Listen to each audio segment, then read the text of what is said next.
E agora, você acompanha pela Rádio Rio de Janeiro o programa Estudo das Obras de André Luiz.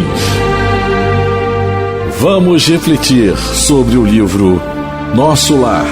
Produção e apresentação, Tereza Cristina e Marco Antônio. Olá, caros ouvintes da Rádio Rio de Janeiro. É um prazer estarmos aqui novamente juntos para podermos estudar o livro Nosso Lar, psicografia de Francisco Cândido Xavier, pelo Espírito André Luiz. Que a paz de Jesus possa estar conosco nessa hora. Caríssimos ouvintes, é com muita alegria que retornamos aqui a fim de podermos conversar mais, né, sobre essa obra, conversarmos, meditarmos, né, estudarmos essa obra maravilhosa, Nosso Lar, na psicografia do saudoso e querido Francisco Cândido Xavier, ditado pelo Espírito André Luiz. Lembrando sempre que nós estamos no último programa, nós andamos um pouquinho só, mas é assim mesmo. Lembrando Alcione no livro Renúncia, na psicografia também de Francisco Cândido Xavier, ditado pelo Espírito Emmanuel. O personagem Alcione, né, principal do livro, ela nos diz que o Evangelho é um vasto caminho ascensional e deve ser, né, meditado linha por linha. Nada que foi escrito aqui nas obras de Francisco Cândido Xavier, na obra básica principalmente, nada foi escrito ao acaso, nada foi escrito para preencher uma folha só simplesmente, não. Tudo foi premeditado, organizado pela espiritualidade superior. Por isso que nós devemos enfatizar os ensinamentos que estão linha por linha e os que estão nas entrelinhas, que nós não estamos enxergando muitas vezes, né? Com certeza. Então, só lembrando que nós vimos no último programa, o André Luiz chega ao André Luiz o Lísias, né, o novo personagem, que é o enfermeiro, né, na qualidade de enfermeiro, visitador, né, ele chega para cuidar do André Luiz a pedido do diretor, o seu diretor, que é o Henrique de Luna, foi quem examinou o André Luiz antes. Então, ele comenta o estado do André Luiz, né, mas antes dele comentar o estado, ele fala da amplitude dos trabalhos, né, dos edifícios. Nós falamos disso, da grandiosidade do hospital que o André Luiz está internado, né? E no parque hospitalar que ele está internado, que ele diz que tem mais de 1.000 doentes só naquele setor que o André Luiz está. Imagina a organização que deve ser isso, né? E aí ele continua dizendo novamente, antes disso, importantíssimo, quando o André Luiz começa a elogiar o Lísias, ele se levanta da poltrona, o Lísias já começa a examinar, fugindo do elogio. Nós enfatizamos esse perigo, que é o perigo do elogio, né? Fizemos um parâmetro com a obra básica, com algumas outras obras, e logo depois ele começa a examinar novamente o perispírito do André Luiz, seu corpo, e enfatizando novamente o problema do câncer, que tem na região do fígado, dos rins, né? E ele vem dizer, nós falamos sobre isso, citamos o livro Ação e Reação, regime de sanções, em que nós, muitas vezes, espíritos imploram a encarnação com problemas sérios no corpo, né, a fim de limitar as nossas atitudes, em que nós já falamos antes. E aí ele continua dizendo, sabe o que significa isso? E o André Luiz sabe que ele veio como suicídio direto. Então nós enfatizamos também que isso é repetitivo. Todo o capítulo ele está falando a mesma coisa, né? Dada a devida importância ao assunto, né, de nós nos cuidarmos. E finalizamos dizendo sobre a turma de... foi isso, né, Teresa? Nós finalizamos assim, né?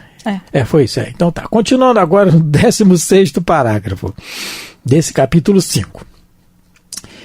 Ele diz assim: reconhecendo o acanhamento da confissão.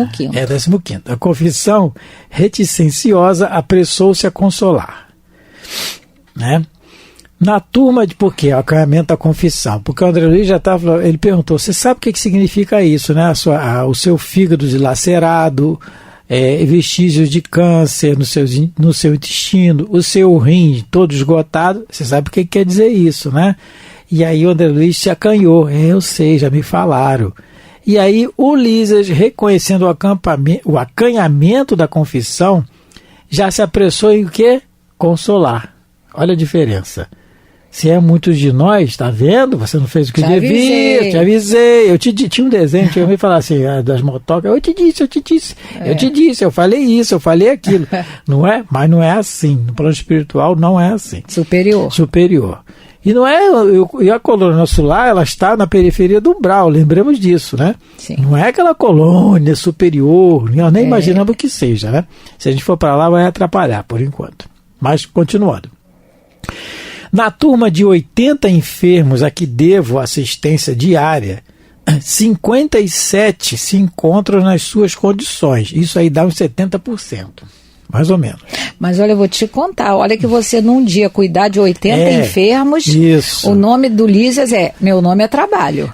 Não, e o detalhe, com paciência e alegria no coração. Isso, meu Deus, um dia a gente chega lá. Não é? Chega. Mas é assim, né? Quando nós encontramos um profissional, nós estamos falando aqui de profissional de saúde, né? Mas quando nós encontramos um profissional de saúde que nos atende com todo carinho, com toda educação, não é bom? É muito bom. Nós gostamos. Mas e na hora de a gente dar atenção a alguém? Mesmo que muitos de nós não sejamos profissionais de saúde, mas e na hora de nós darmos atenção a alguém? Não é? E a pessoa estando errada, que é o caso aqui do André Luiz. É por isso que São Francisco, na sua oração, nos lembra que é melhor dar do que receber. Perdoar que ser perdoado. Se ele nos legou esse poema tão lindo, é porque a gente ainda não consegue fazer, né? O verbo que a gente gosta é receber, ser perdoado, ser amado. A gente ainda não está muito no estágio de perdoar, servir, amar sem alguma compensação. A gente, por enquanto, não é? Eu estou falando por mim, né? Por enquanto a gente ainda almeja dar, mas para receber, amar para ser amado. A Joana de Mas Anjos, vamos aprender. Joana de Anjos, que é a guia do Divaldo Pereira Franco, ela tem a dizer, que eu não lembro agora o livro, mas o nosso coração ainda é muito amargo. A prova disso é as nossas lembranças. Nós só nos lembramos com exatidão, não nos esquecemos de quem nos prejudica. Na maioria das vezes, quem nos faz o bem cai no esquecimento e na ingratidão. Quem nos faz o mal está sempre na nossa memória. É sempre assim. Então, que um bom treinamento que os espíritos dizem da reconciliação com o inimigo é orar por ele. É o primeiro passo. O primeiro passo, porque é confortável. Você vai na sua casa, ele está lá, não sei aonde, deixa ele lá, você ora. Mas... E aí, lembrando sempre que os espíritos dizem que a oração é sempre um atestado de boa vontade e compreensão. Não é? Vai treinando, vamos treinando, que é o caso que tem no livro Os Mensageiros, Paulo, o Caluniador. Nós vamos, Deus permitindo, nós vamos chegar lá. É o segundo volume da série. Em que Alfredo, Alfredo e Ismália, né, o casal. Isso. E o Paulo, ele entra na vida do casal e começa a arrumar uma trama, né? Faz com que os dois se separem. Faz com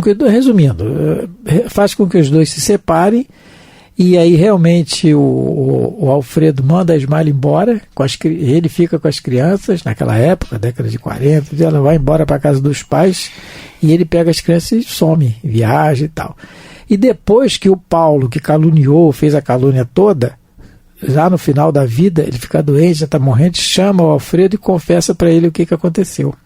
Né? Bom, resumindo, a Ismália já tinha desencarnado, desencarnou todo mundo. No plano espiritual, a Ismália está num plano bem superior, né? Porque ela sofreu resignadamente. Esse aqui é importante, não adianta só sofrer, tem que ser resignado. E ela está no plano superior. E o Paulo está numa situação muito complicada, e o Alfredo consegue se trabalhar, né? Se arrependeu do que ele fez, né? Deus não quer a morte do pecador, né? Mas que ele se arrepende. Ele se arrepende do que ele fez, e começa a trabalhar para poder ver a Ismália novamente. Só que aí só tem uma condição para ele ver, ele lá cuidar do Paulo, nas regiões das trevas. E aí ele tem que ir. No princípio, o André Luiz coloca que ele foi lá como quem, né, olhar, como que diz, não está escrito no livro, mas pelo que a gente lê dessa criatura, você não presta mesmo e tal. Ele foi primeiro por piedade, depois foi por raciocínio, só podia ver a Ismália assim, e aí no final ele termina cuidando dele. Como irmão. E não tem, e como nós já colocamos aqui, no plano espiritual não tem como fingir. Dizer que é irmão, se sente como irmão e não se sentir. E aí que ele consegue ver a Ismália uma vez por mês, mensalmente. Porque ela tem os trabalhos dela no plano superior, não é? Sim. Então, quer dizer, essa questão é muito importante para nós, não é? Então, continuando. E talvez ignore que existem por aqui os mutilados. Os mutilados.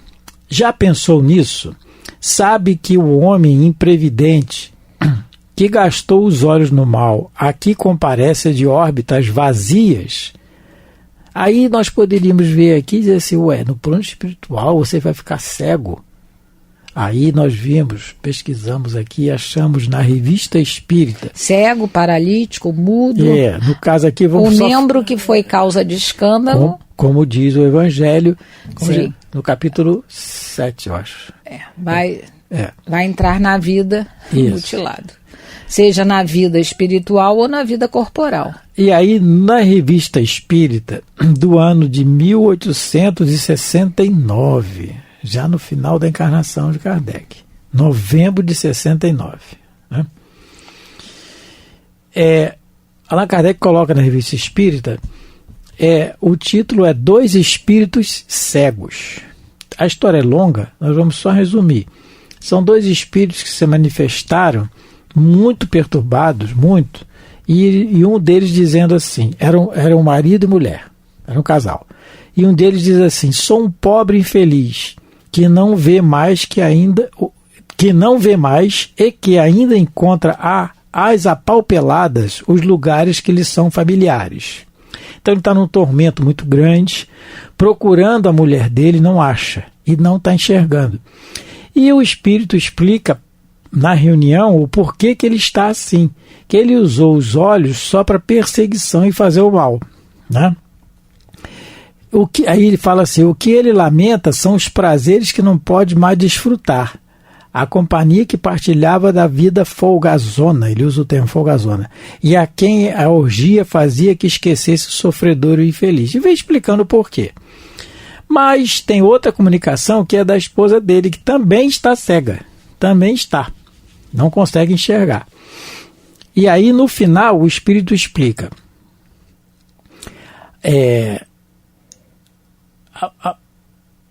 a mulher está cega e ela se suicida, porque depois que ele morre, ela fica desesperada e se mata, porque ela se mata com a intenção de procurá-lo no plano espiritual, depois da morte. Só que não é assim que funciona. E aí diz que o suicídio, dizendo que depois da morte do marido, muitas vezes dizia que o ouvia dar chicotadas no ar, andar na escada. Isso, ele fazia fenômenos na casa dela, né? Porque chicotada no ar é como ele tratava as pessoas, com chicote. Então, o que a gente... A história é longa, mas qual a importância para nós aqui? São dois espíritos cegos no plano espiritual. Isso está na Revista Espírita de novembro de 1869. Então, e André Luiz a obra André Luiz vem acrescentar isso, nos dando mais detalhes, né? No livro Ação e Reação, como nós já vemos, os regimes de sanções, dizendo que muitas vezes pedimos a cegueira, tal reconhecimento que nós temos que usando mal os olhos, e seja qualquer órgão do corpo. Nós tivemos um caso, Tereza vai lembrar, e eu lembrei, Tereza, ontem, dele, Pedro Paulo. Sim, Pedro Paulo Pereira. Pedro nós conhecemos através da casa, muitos ouvintes devem conhecer, a Casa Maria de Magdala, em Niterói, no bairro do Sapê. Niterói. Alguns anos atrás nós fizemos uma tarefa lá e conhecemos essa criança, Pedro Paulo Pereira. Tereza, por favor, como nós conhecemos ele? A gente...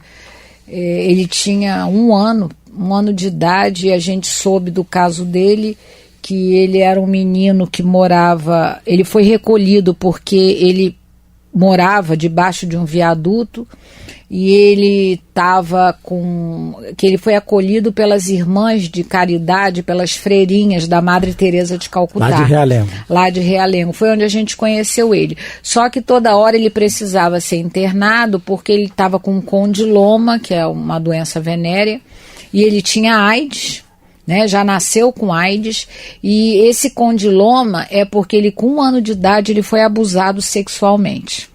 E o condiloma, gente, dele era do tamanho de uma bola dessas de boliche, vamos dizer assim, um pouco menor. Isso. Né? Aspecto muito Mas conforme nós visitávamos ele no hospital, porque nós conhecemos ele também porque a gente fazia uma tarefa num abrigo em Realengo das freirinhas da Madre Teresa de Calcutá, que eu esqueci o nome da congregação agora. E lá que a gente conheceu ele. E a gente visitava, ele ficava internado no Hospital Jesus, ficou internado no hospital aqui do Fundão, do Hospital Universitário aqui do Fundão, do Rio de Janeiro, e ele, muito comprometido, fez colostomia para poder curar o condiloma, porque ficava muito perto da região anal dele, e toda hora infectava e ele não conseguia melhorar. Então ele fez várias cirurgias, só que ele foi crescendo, e a gente foi notando, né? A gente conheceu ele com 1 ano, a gente foi notando que espírito era aquele, por que ele já nasceu com toda uma problemática de abandono, de dor, de sofrimento. Ele era um espírito, infelizmente, ainda muito rebelde, e que ele talvez esteja nos ouvindo. Ele sabe que a gente gostava muito dele. Ele desencarnou com 19 anos, né? Muito problemático, mas era a prova da questão de que nós entramos na vida com os membros atrofiados porque os usamos mal em alguma encarnação. Uma vez eu lembro, aqui no Hospital do Fundão, aqui na Ilha do Governador, a enfermeira estava trazendo ele do banho e ele estava com uma toalhinha branca. A gente olhou para ele, ele parecia um romano, assim, sabe, assim, uma altivez. E ele era um menininho, muito, assim, a gente não está dizendo que ele era romano, pelo amor de Deus, dizendo, mas ele parecia, a postura dele era de um romano e de alguém de poder. De poder. Sabe, é aqueles insights que dão na gente, de repente, assim, você olha e acaba relembrando de alguma coisa. E aí, isso ele era pequeno, mas ele com o crescimento, quando ele entrou na adolescência, que é quando todos nós mostramos realmente quem somos, não é? É quando o espírito já está todo acoplado ao nosso corpo físico, é que a gente demonstra. Por isso que muita gente às vezes até se espanta, né? Meu Deus, meu filho era um quando criança, agora é outro. O Pedro Paulo foi assim. Ele, quando entrou na adolescência, o comportamento dele começou a ficar muito desregrado, não é? Só tinha 2 pessoas que ele obedecia lá na Casa Maria de Magdala, porque depois ele foi levado para lá, ele ficou lá bastante tempo albergado, e ele obedecia a Márcia. Nessa época, o Dr. René Peça já havia desencarnado, ele obedecia a Márcia e Marco Antônio, nosso companheiro aqui que vos fala, né? Aí a gente brincava, vocês vieram da mesma caverna, porque para ele, né, um devia ser chefe do outro, porque era a pessoa. Então ele, quer dizer, a única explicação que cala o nosso bom senso é essa. Pedro Paulo Pereira, nessa encarnação, veio realmente mutilado, veio sobrecarregado, entre aspas, né? Mas porque ele próprio, por algum motivo, mutilou o próprio corpo espiritual dele. E não tem como, né? Porque o escândalo é necessário, mas ai de quem o perpetre, né? E no caso, Pedro Paulo Pereira, que Deus o abençoe onde quer que ele esteja. Com certeza. Ontem a gente estava meditando para o estudo, pensando muito nele, mas vai ter outras oportunidades. Vão, se Deus quiser, vão. Ele é muito inteligente, muito inteligente. Então a gente talvez até reencontre ele ainda, quem vamos sabe. Por aí, Mas na Revista Espírita, pessoal, do ano de 1860, do mês de fevereiro de 1860, no seu item número 2, no seu item número 2, Allan Kardec coloca que os espíritos mostram os espíritos, frequentemente, os espíritos mostram atributos característicos da posição que ocuparam. Todos os espíritos desencarnados. Aí ele continua, os superiores têm sempre uma figura bela, nobre e serena. Bela, nobre e serena, que não é o caso do André Luiz, onde estava no umbral. Os inferiores, ao contrário, têm uma fisionomia vulgar, espelho onde, olha a importância agora do que Kardec vai colocar que nós estamos lendo, espelho onde se refletem as paixões mais ou menos ignóbeis que os agitavam. Algumas vezes ainda revela os vestígios dos crimes que praticaram ou dos suplícios que padeceram, né? Então, e mesmo dos suplícios que padeceram, porque às vezes você padece um suplício porque você provocou. Você deve estar ferido naquilo. No livro Ave Cristo tem um personagem, Emiliano, lembrei. Ele leva uma lançada, assim, uma facada, alguma coisa assim, e ele aparece que ele era casado, para a esposa dele, que vem ser a mãe da Lívia, personagem do Ave Cristo. Só que quando ele aparece para ela, ele aparece sangrando, né? Então porque aquilo ele ainda estava mentalmente ligado àquilo ali, ele estava inconformado, né? Não queria obedecer talvez às sugestões dos espíritos bons, né? Que sempre os teve. Isso não é novidade, isso é uma novidade para nós que o espiritismo diz, mas isso sempre existiu. Então, é o que Kardec fala aqui na Revista Espírita, espelho onde se reflete as paixões mais ou menos ignóbeis, né? Então é o que nós estamos vendo aqui. O que ele vai ler que nós vamos continuar. Sabe que o homem imprevidente que gastou os olhos no mal aqui comparece de órbitas vazias? Então, se nós gastamos os olhos no mal, o que nós fizemos, né? Paixão ignóbil que nós agitamos na região ocular e aparece de órbitas vazias, natural, não é, Teresa? Sim. Divaldo tem, rápido que já está acabando, mas Divaldo tem uma história da irmã dele, suicida, nós já relatamos aqui em programas anteriores. Ela botou, segundo ele conta, botou veneno no caldo de cana e tomou, sim, desencarnou, e ela reencarna, vai parar na mansão do caminho com lábio leporino. Com lábio leporino e goela de lobo, que o lábio leporino é aquela fenda que tem no lábio que vai se estendendo pelo palato adentro. Sim. Então, é onde ela danificou o perispírito, ela reencarnou aqui, sim. Então, nada mais, né, natural, não é Deus que botou aquilo ali. E pelo suicídio direto, né? E pelo suicídio direto e querendo realmente. É interessante que o Divaldo fala, né, Marco, que a amiga que fez a fofoca vai nascer muda, porque também abusou do dom da palavra, né? A gente não sabe, querendo às vezes ser o dono da verdade, o quanto a nossa verdade pode causar danos nos outros. Então, muito cuidado com o que a gente propaga. Ela nasce com lábio leporino, e a amiga que falou que o marido dela estava com uma amante, eu digo segundo o Divaldo, né? Aí fala que ela vai nascer muda.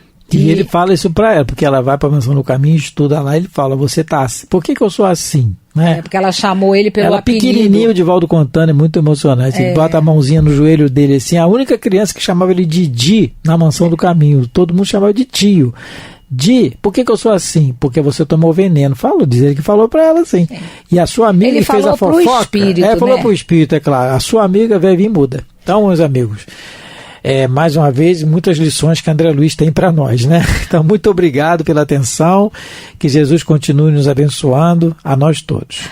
Obrigada, um abraço a todos. Fiquem com Deus. A Rádio Rio de Janeiro apresentou o programa Estudo das Obras de André Luiz. Produção e apresentação, Tereza Cristina e Marco Antônio.